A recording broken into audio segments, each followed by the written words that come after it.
Paneo semanal por esta Sol 106.5 FM. También en YouTube, nuestro canal Paneo Semanal y en el canal de Sol 106.5. Así como en nuestras redes sociales, Paneo Semanal. Entonces, Luis, Europa. La semana pasada hablamos de unas revueltas, Sí. unos movimientos de protesta de campesinos. Sí. Parece que ha habido un efecto dominó, porque más países y más regiones se han producido protestas de granjeros en toda Europa. Tenemos España, Bélgica, Alemania, Polonia. Ya Francia está en un proceso de negociación con el gobierno. Han avisado. Alemania ha tomado medidas, pero no ha podido sofocar todavía el tema. Sí. Porque, ¿qué es lo que pasa? Bueno, en cada país hay sus particularidades. Hay ejes que son comunes, que los afecta a todos. Pero, por ejemplo, la situación de Países Bajos. Países Bajos es el segundo agroexportador del mundo, después de los Estados Unidos. Que cualquiera, o sea, nadie como que lo dimensiona. O sea, ese es un país cuyo Producto Interno Bruto está muy conectado a la agricultura y a las actividades del campo. Bueno, crearon un ministerio que se llama el Ministerio del Nitrógeno. Exactamente. Solamente para atender los temas de emisiones. Ahí vamos. Hay un acuerdo con la Unión Europea, una regulación que pone como meta la reducción de los niveles de emisión de nitrógeno por considerarlo contaminante con los temas medioambientales. Un gas que aumenta el efecto invernadero y el aumento de las temperaturas en la atmósfera. Y se han propuesto como meta unas reducciones importantes en los niveles de emisiones de esos gases. De aplicarse esa directriz en los Países Bajos, eso significaría eliminar al 30% del ganado en un plazo bastante corto. Y las compensaciones que se están planteando al parecer no son suficientes. No solo que no son suficientes, sino que a la entrada de otros países a la comunidad, a la comunidad europea, ahí voy. A la Unión Europea, se van a disminuir cada vez más. Ahí voy. España, el problema de España, en Andalucía, por ejemplo, hubo una sequía muy fuerte. España está siendo azotada por una sequía cíclica que lleva varios años. Hay un político que le dijo, no es sequía, es saqueo. Sí. Eso ha provocado que en esta ola de ecologismo extremo, radical, se hayan prohibido una serie de actividades con respecto al agua. Hay presas que se han sido destruidas porque hay un movimiento de restaurar la naturaleza. Ahora, específicamente, un tema que fue fruto de debate en España. Los agricultores andaluces, hay una reserva científica, un parque nacional, un área protegida, es la reserva de Doñana. La extracción de agua freática, o sea, del subsuelo, afecta la cantidad de agua disponible o el equilibrio hidrológico de esa zona. Entonces aquí viene el problema. Área protegida versus agricultura. Sí, normativa ecológica versus productividad. Exacto. Entonces, la parte radical política se ha montado en ese discurso, la gente de Vox, y tiene un movimiento de reivindicación del campesinado. Es lo mismo que está pasando en Países Bajos también, donde se formó un partido, todavía son minoría, pero ya tienen un brazo político. En Alemania está la AfD, la Alternativa para Alemania, que es un partido ellos dicen que no, pero son de extrema derecha.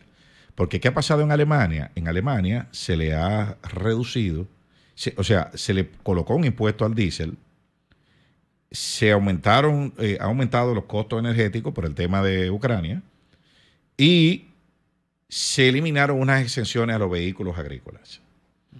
Entonces, eso ha desatado también protestas en Alemania, Polonia, Rumanía y otros países de Europa del Este están siendo afectados porque ahora son puntos de tránsito de la mercadería ucraniana al cerrar el Mar Negro.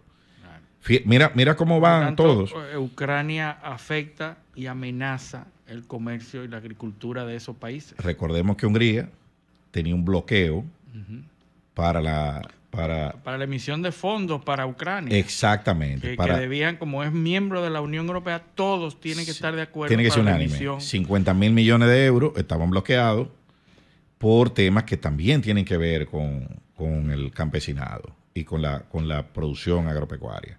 Entonces, ¿qué está pasando ahí? Bueno, si nosotros vemos las votaciones, por ejemplo, en Francia, en la parte agrícola, ¿cuál es el ingrediente de esta nuevo, de la protesta francesa, por ejemplo, de los campesinos? Que el norte era el que protestaba, pues la región pobre, rural. Sí. Pero ahora las protestas están en el suroeste de Francia, que era una región que no protestaba, por estos temas, me refiero. Entonces, esto se ha ido extendiendo a los países de la Unión Europea, que han salido también de forma para tratar de suplir un poco o amortiguar el impacto de estas medidas. Está negociando, por ejemplo, el gobierno francés con Mercosur. Con Marruecos. Los productos ahí, una de las protestas se centra en que esos productos agrícolas están yéndose, los europeos están yendo a buscarlo en otros países que no tienen esa regulación. Exacto, lo están tercerizando. Están buscando, bueno, yo como yo no quiero contaminar aquí, yo voy allá. Y allá no hay reglas. Y allá no hay reglas, yo lo traigo de ahí. La competitividad cambia. Es que las normativas ecológicas, que hay una contradicción muy fuerte. La normativa ecológica se da en países en bonanza. O sea, cuando tú tienes muy buena economía y estás muy bien en todo, tú comienzas a regular ese tipo de cosas para mejorar y pensar en las emisiones nocivas, etcétera. Pero cuando tú tienes una crisis económica como está ocurriendo en Europa, entonces comienzan naturalmente a cuestionarse todas esas medidas ecológicas que lo que hacen es disminuir la producción. La locomotora de la Unión Europea, que es Alemania, tuvo que cambiar su matriz energética en 2 años. Sí. Imagínate el golpe que supone eso para una economía como esa. Entonces, no es el momento de imponer ese tipo. Sí, no, y todos los productores tienen que acogerse, la Unión Europea, a las PAC, que son las políticas agrarias comunes de la Unión Europea. Y ahí hay unas normativas que tienen que cumplir, ahí hay unos programas de subvención para los pequeños productores. ¿Y qué está pasando también? Que ahora a la posible entrada de Ucrania a la Unión Europea o de otros países, la subvención va a disminuir a esos productores. Está disminuyendo. Pero no solamente que está disminuyendo. ¿Quiénes están comprando los terrenos agrícolas de Ucrania?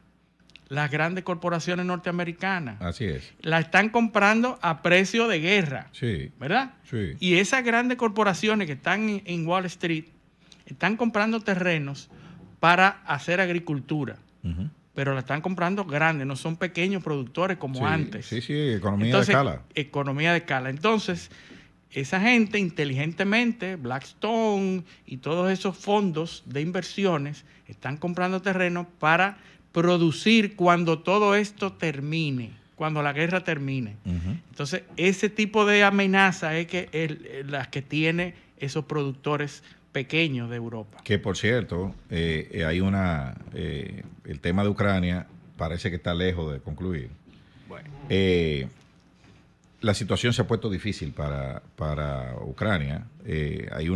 Bueno, en marzo hay elecciones en Ucrania. Eso no hay que ver si se va a dar. Eso debe haber elecciones. Debe haber elecciones. No se sabe si habrá elecciones. El punto es que la guerra ha entrado, y eso es algo conocido, ha entrado en una especie de estancamiento. ¿Por qué? Porque Ucrania no tiene la capacidad, y eso lo hemos dicho antes aquí, para mantener un ritmo Claro. que le permita iniciar una ofensiva. Tiene apenas para defenderse.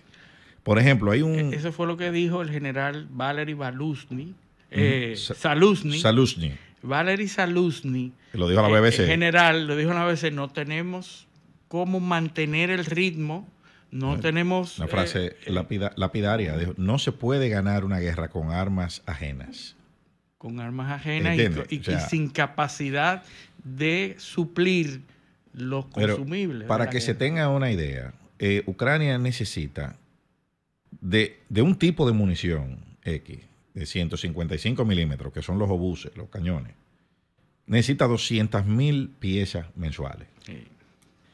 Eso es más que la capacidad total de producción de todos los aliados, incluyendo Estados Unidos. Sí, porque muchas de esas fábricas que estaban en Finlandia y en los países nórdicos fueron desmanteladas. Rusia, porque no había necesidad de producir. ¿tú sabes cuánta produce? Ahora se están retomando. Rusia produce 4,5 millones. Están preparados para 10 años al ritmo que están. Rusia produce 4,5 millones de esos obuses al año. ¿Entiendes? Ucrania necesita 200.000 mensuales, 3.5 millones, 3.6 millones. Rusia produce ahora mismo 4.5 millones y están expandiendo su capacidad de producción.